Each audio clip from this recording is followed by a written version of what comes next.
We bought this 1940s home and remodeled it for under 120 grand. We started remodeling the 1600 square foot home and it took us about 4 months to do it.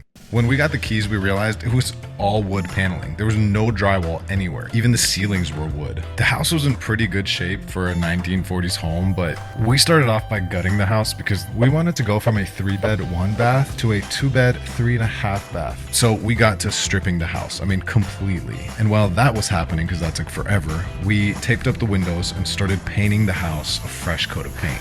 After that, we started working on the framing, wiring, plumbing, HVAC, everything. And fun fact, this house didn't have an air conditioning unit. They used a giant fan in the attic to cool the house. The backyard had so much potential, and since we live in Florida, we built an indoor-outdoor living experience by adding a 12 by 20 deck with a pergola, and later we installed some AstroTurf for low maintenance. Now you're probably wondering, how do we access this deck? We put in 12-foot sliding doors so our living room basically extends into the backyard. Tell me this does not look amazing. Once we started adding drywall, the house started coming together nicely. For support, we needed to add this structural beam because we wanted an open concept for our living room and kitchen. For the second bathroom, we used 18 by 30 large format porcelain Calcutta Oro tile, which looks like marble, and we used 2 by 2 mosaics for the shower floor. In order to preserve some of the home's history, we actually painted over the original doors and brought them back to life, and they look incredible.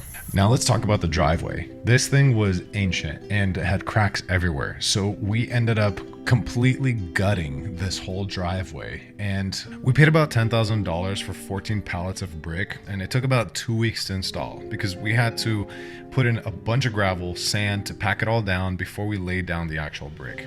And we absolutely love the way it turned out.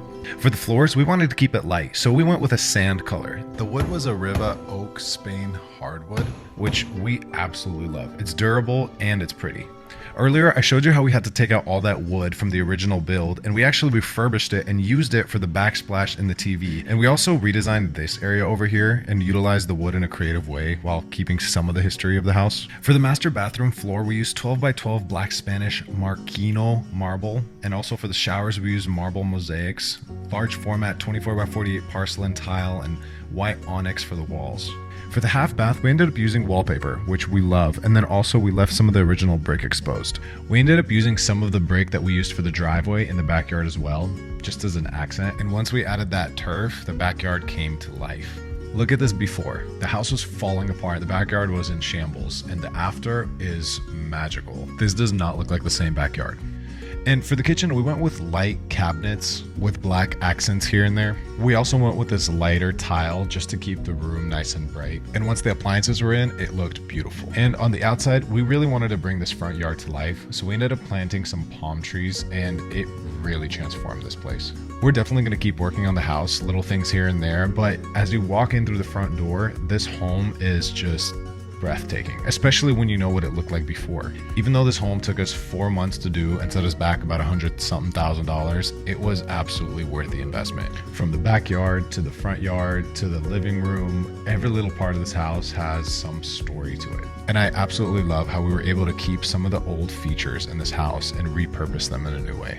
Leave a comment and let us know what your favorite part of this transformation was. And follow us for more content. We would love to see you at our next transformation. Later.